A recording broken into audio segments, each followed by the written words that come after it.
There are many curses in the land of Umuaka, but none is feared like the one that awakens after sunset, the curse that punishes anyone who breaks a promise.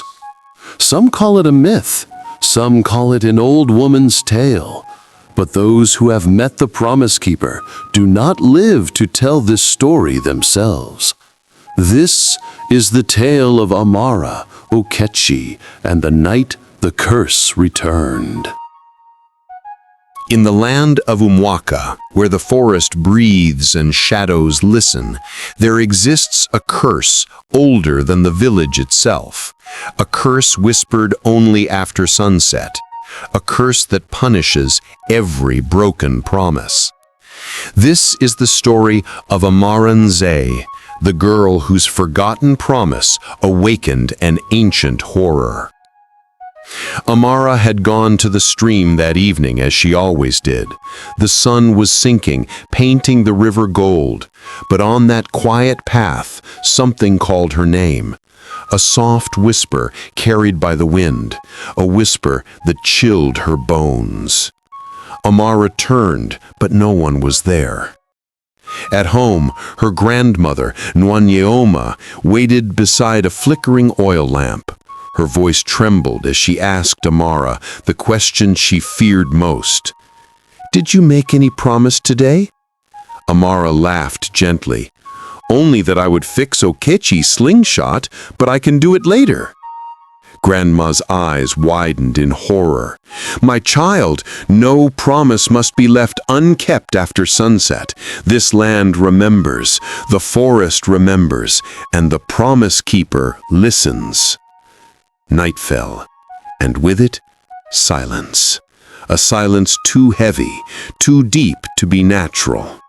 Amara tried repairing the slingshot, but soon grew tired. She set it aside. "I'll do it in the morning," she whispered, drifting into sleep. That was her mistake. Because somewhere beyond the village, in the darkest roots of the forest, something awoke. Tall as a palm tree, silent as a grave, its cracked charcoal skin leaked thin streams of smoke. Its eyes glowed white, like twin lanterns in the void. The promise keeper had risen.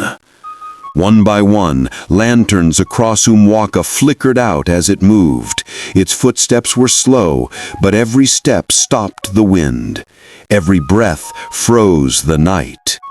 Inside the hut, Amara awoke to the sound of clay rattling.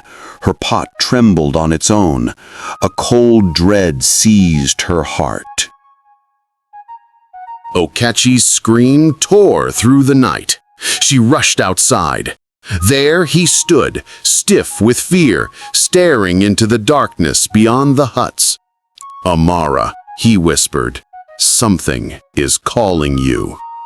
And then it spoke. A voice like cracking stones, echoing from nowhere and everywhere. "A promise is a thread. When broken, I come to mend it with the soul." The village erupted in fear. Chief Maduka and his warriors gathered at the square, torches shaking in their hands. "Who broke a promise after sunset?" the chief demanded. Amara stepped forward. Her voice trembled. I did!" A collective gasp swept the villagers. Shadows along the ground twisted as the promise keeper drew closer. Amara ran into the forest. Branches whipped her skin as she fled. But the promise keeper did not run.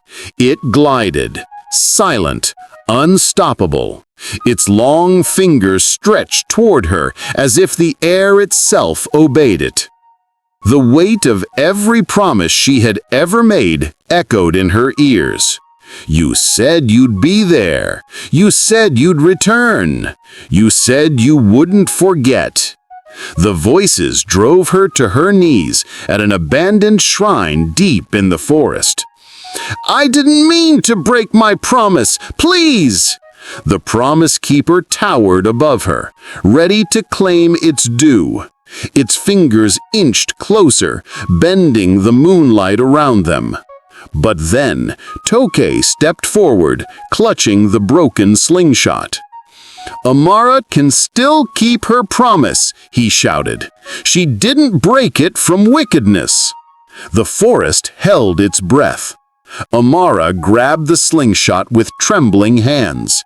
Even as her fingers bled, she tied every knot, straightened every piece, and repaired the slingshot under the silver glow of the moon. The Promise Keeper watched, not as a monster, but as a judge. When she finished, it stepped back. The smoke around its body thinned, the cracks in its skin closed. A promise fulfilled, even in fear, rewrites destiny. And with those words, it dissolved into mist and faded into the night. Dawn broke. Light returned to Umuaka. Birds sang as though the world itself was breathing again. Amara stood with Toke and Grandma Nwanyi Oma as the sun rose behind the hills. And from that day on, no promise in the village of Umuaka was ever taken lightly again. Because once you have heard the footsteps of the Promise Keeper, you will never forget what a broken promise can cost.